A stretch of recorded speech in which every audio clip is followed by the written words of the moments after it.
Hello, good evening, and welcome to your program, info.com, coming from the studios of Lagos Television, Ikeja. My name is B. Fashoyin, and this week is interesting.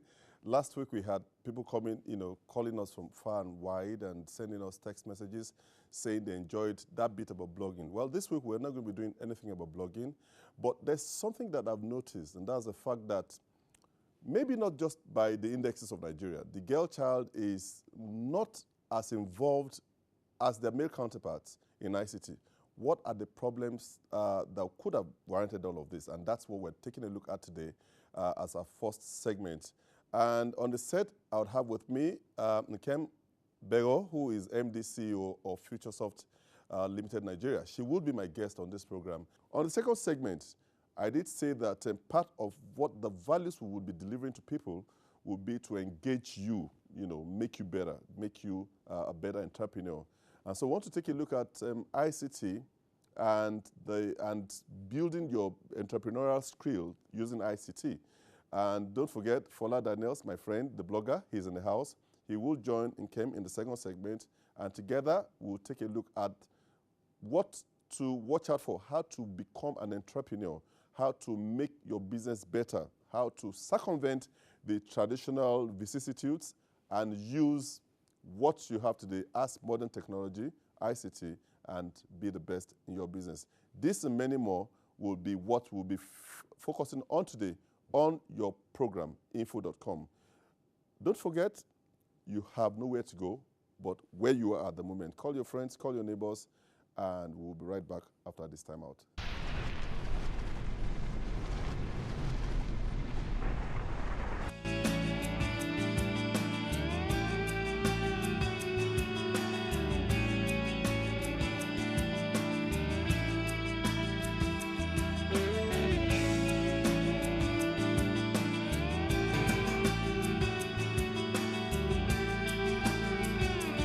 Hello, you're welcome back to the studios of Lagos Television, Ikeja. And my guest today is Nkem Bego. Nkem, you're welcome. Thank you very much.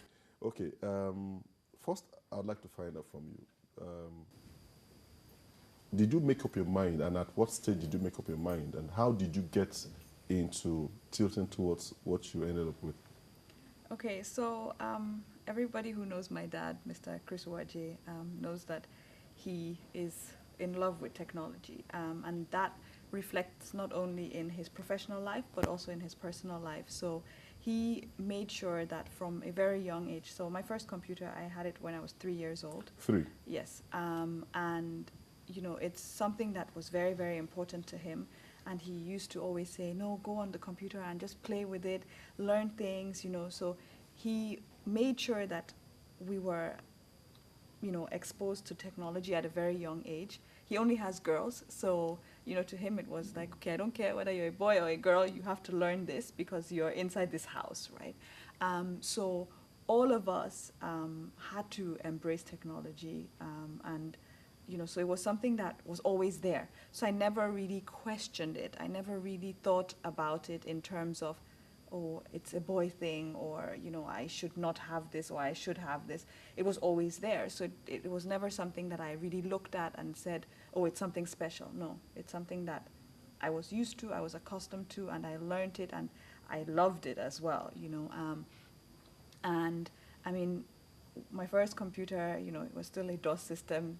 You had to know command line to, really operate it properly. So when you have that from a very young age, you start, seeing the evolution of technology, to, proper operating systems, lots of different software, and, when they started digitalizing, books, and, you have educative software that our mom used to buy for us, after a while. So it was really seeing that evolution that also, kind of pulled me in more, I think, because it suddenly became useful. So I got Photoshop, and I used to, Photoshop pictures of my friends, and, I'll send it to them with my first email account, and all those things were, they were exciting, and we were all, I mean, in Nigeria, there were only very few people who had internet at the time, so because my dad was technology crazy, he also made sure that we had internet, when it came out, and it was dial-up, it was still over our NITEL line,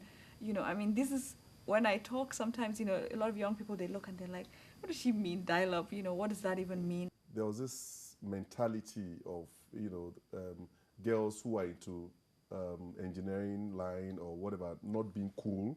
They're always in jeans, they're always looking like guys, they're always looking like, could that have driven most of those girls away? I mean, could that be a factor? Yeah, definitely. So I think that, a lot of women that are in, male-dominated industries, they tend to, you know, try and maybe fit in, or that's just how they are in general, and maybe that's also why they find it easier. But for me, I don't see that as a barrier. I think that it's something you can always be whoever you are. Whether you stick out like a sore thumb or not, it doesn't matter. As long as you're confident enough, and you really like what you're doing. And I think that's really what should be the driving factor of going into any kind of profession. So ICT now, a lot of people are like, oh wow, there's a lot of money, and Nigeria is really coming up in technology, so we have to rush into that field. But if you don't have the passion for it, why are you rushing into that field, right?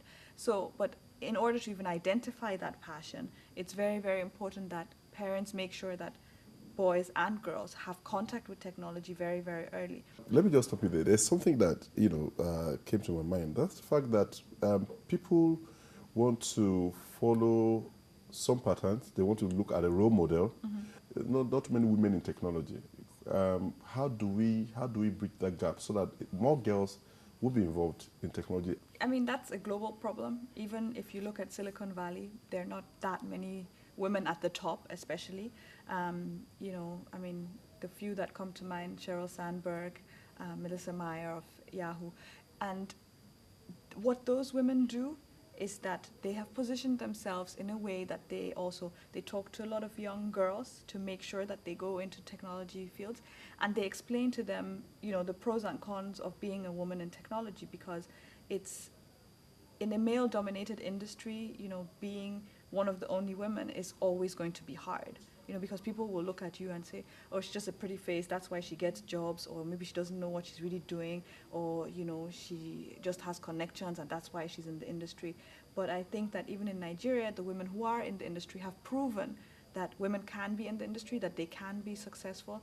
I mean, the likes of Florence Seriki, Funke Okpeke, and also the MD of Digital Jewels.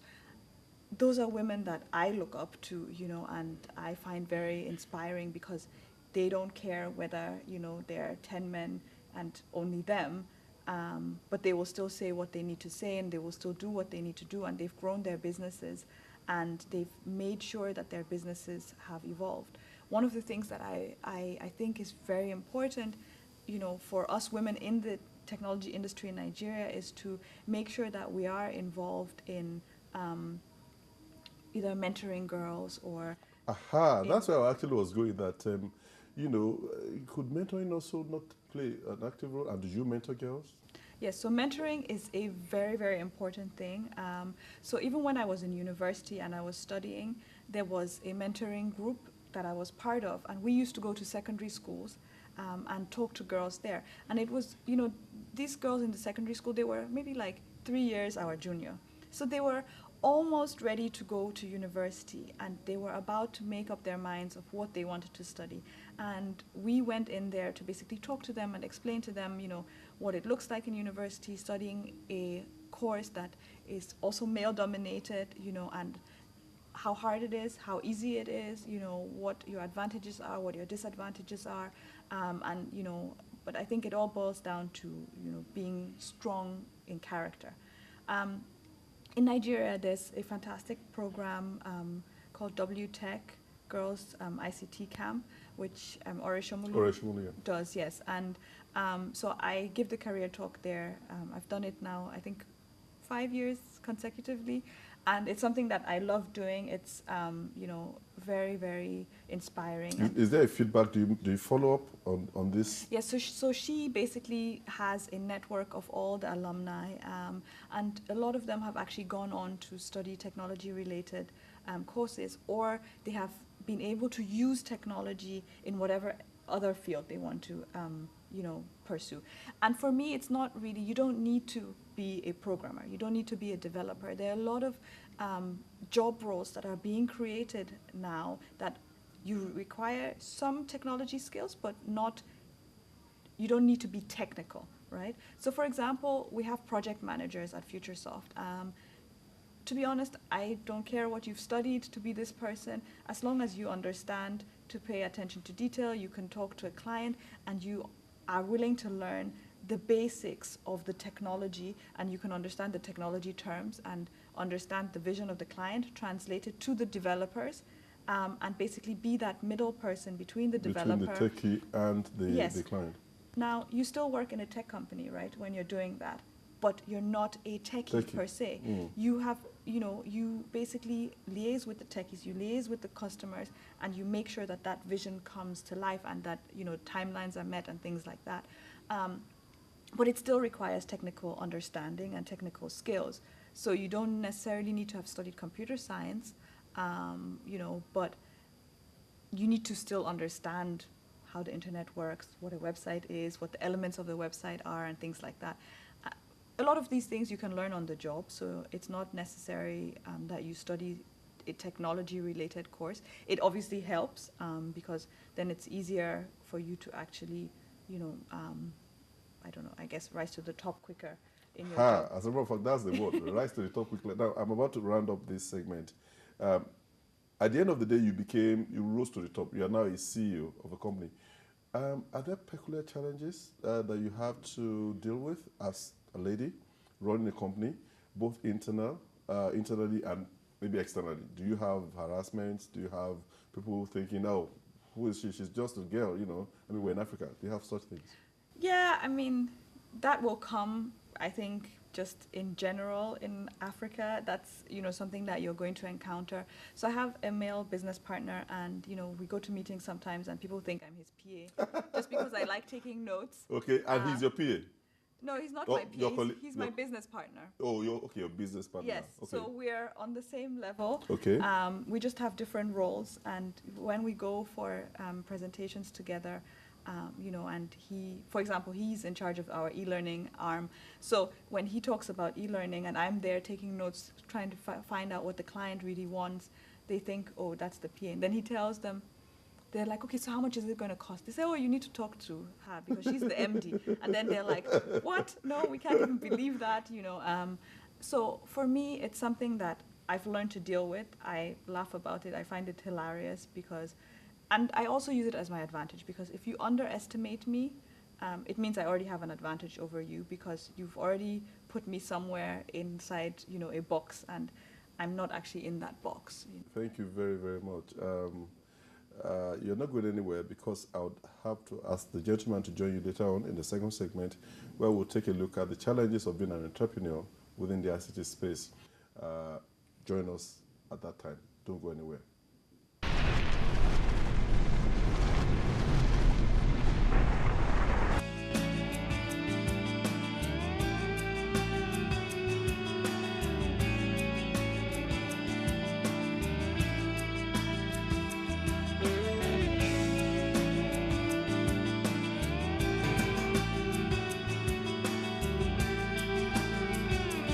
Welcome back after that very, very good interview with Nkem Bego and Fola Daniels, the blogger, Thank you. In-house analyst. Thank you. I didn't get that correctly. I didn't hear that.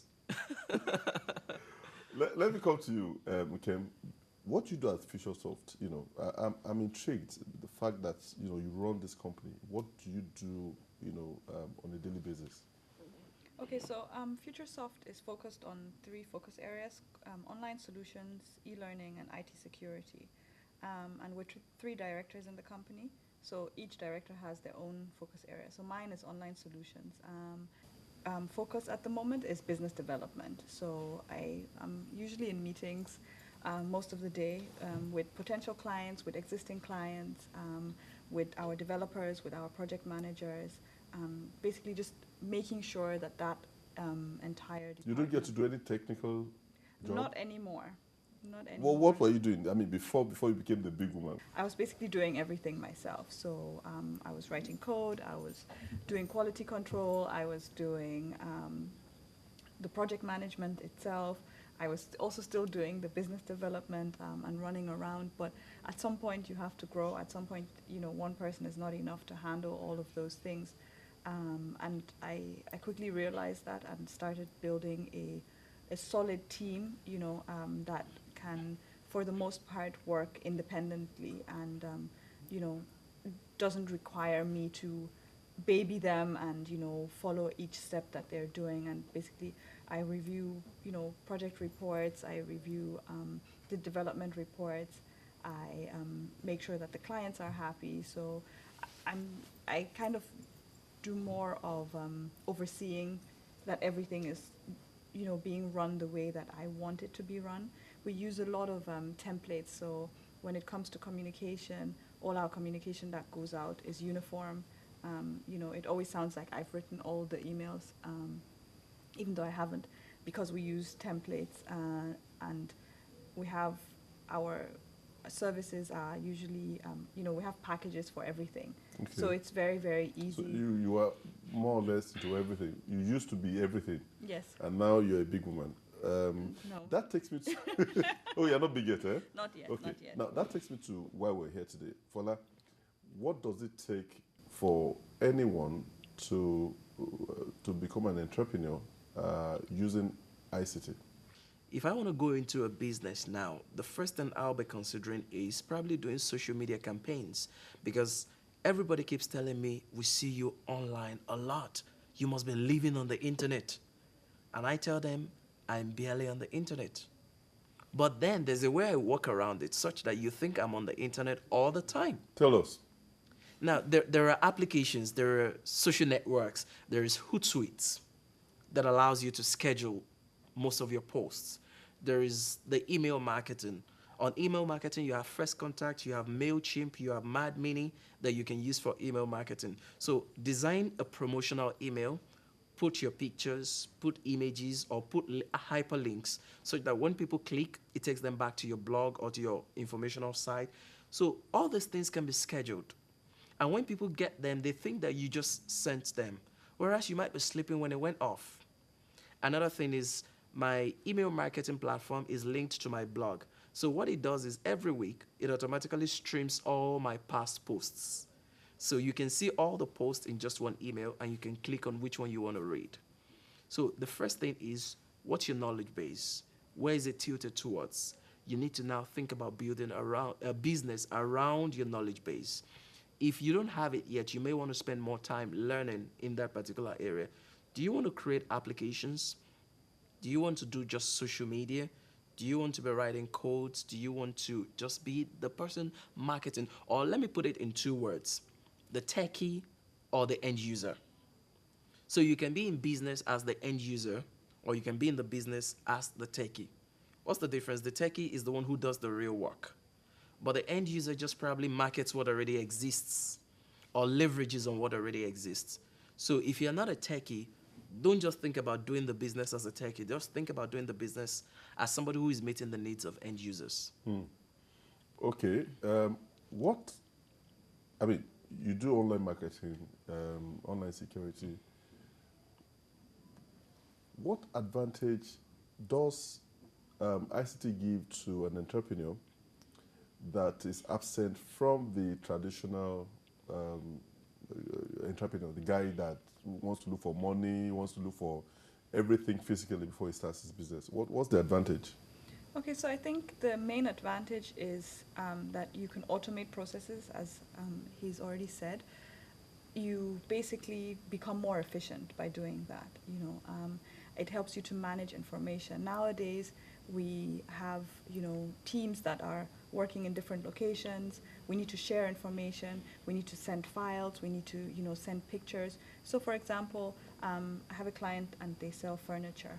All their pictures are on their website, cataloged by name, and so when they have a call and they say, oh, we want a sofa, okay, go to our website, look at the sofas, tell us which one you want, then we can place your order. Then you just need to come in and choose the fabric that you want, or if you even see the fabric that you want on the site, we'll just produce it for you, right?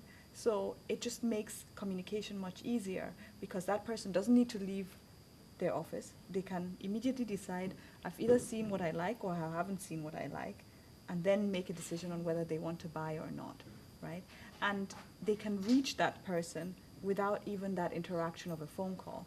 If they're on social media, for example, and the person sees them on social media, or if they have the person's email address on their email marketing campaign, and they send an email where there are beautiful pictures and, you know, some text to complement it, and the person's like, wow, this is amazing, you know, they can either forward it, they can look at it, and that's how, you know, you get a much wider reach with your brand than what you would normally get. Exactly. So you don't, a lot of people tell me, oh, you know, do you think we should advertise in the newspapers? And I said, if you have the money, sure, go ahead, but you're a small business.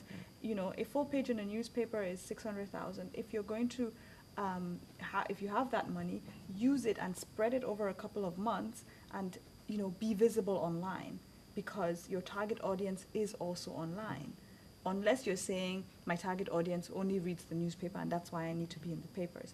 So I think the key thing is to understand who's your target audience, where are they, how do you reach them, you know. So some clients might need to go on Instagram. Some clients should not go on Instagram because they don't actually have anything exciting to share because of what their nature of the business is. So I think in terms of you know, using technology, it's to understand your business, to understand what are the technology tools that I can integrate into my business? How can I make my processes more seamless, easier, error-free as well? You know, a lot of the time we have a lot of errors, you know, that come into our solutions or whatever we're selling just because it's being done manually. And the person who, you know, is in charge of it didn't sleep. That's why they're tired, they're typing some wrong things. But if it's automated... You can do things by itself seamlessly. Exactly. You know. Okay, I'm going to come to you, Fola. How do you trust this automation, especially if it could be hijacked by cyber criminals? Okay, first let me summarize what you said in 3 words on how the social media helps the business of the startup. I'll say speed, perception, cost. Speed, meaning that you can get to more people faster. Perception, nobody knows you're small. It's about what kind of brand did you put up there. Then cost. Do you know that what 600,000 for the full page newspaper will achieve on social media, I can do with just 2,000 naira. But hold on there. While you're still going to answer the question, because I was going to take out, but good that you did that.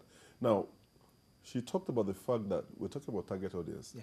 Are we ripe as a people? Nigeria, for example. Because I found out that basically the youths maybe could be your audience on the social media space.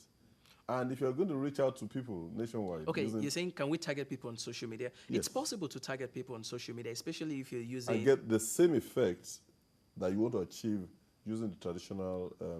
you can get more, or you can get better results. And I'll tell you why. For instance, Facebook does its statistics in such a way that they give you the demographic, and then you now choose which is your target. Are you looking for people in Nigeria? Then you can streamline. Are you looking for people between the ages of 18 and 25? Are you looking for people between the ages of 25 and 40? You know, you can specify. Then you can also specify the location. And you can do that on social media. I mean, you can do that on in print. You can even do that on television. But on social media, you can tell exactly who saw the commercial. And apart from that, it has a longer staying power.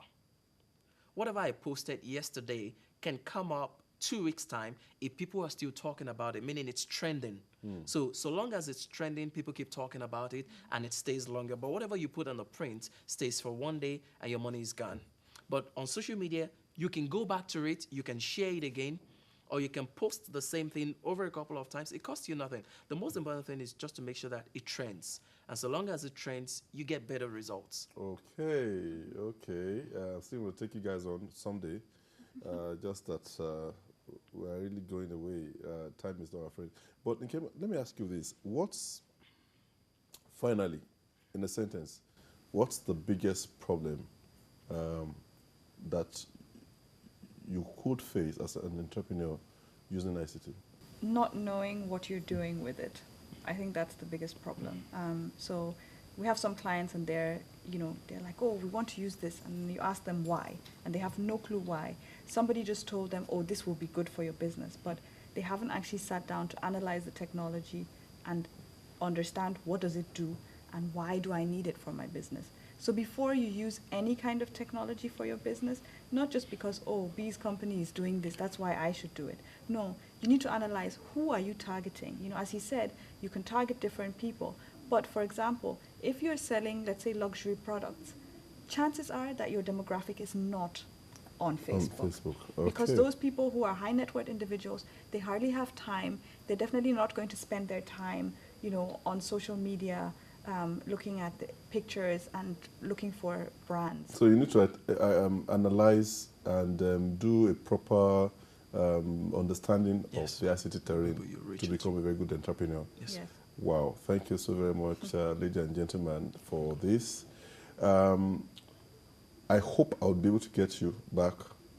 For that, as I always say, I want to get you an Ore because I want to go back into looking for a proper way to, continue to follow the progresses made in mentoring, such that at the end of the day, we can say, well, in a particular time, statistically, we've been able to achieve this percentage of success, mentoring the girl child to become this. Okay? Thank you so very much, Nkem. Thank you very much for that. Thank you so very much for being part of this program. By God's grace, we'll see you next week, same time, same station. Good night.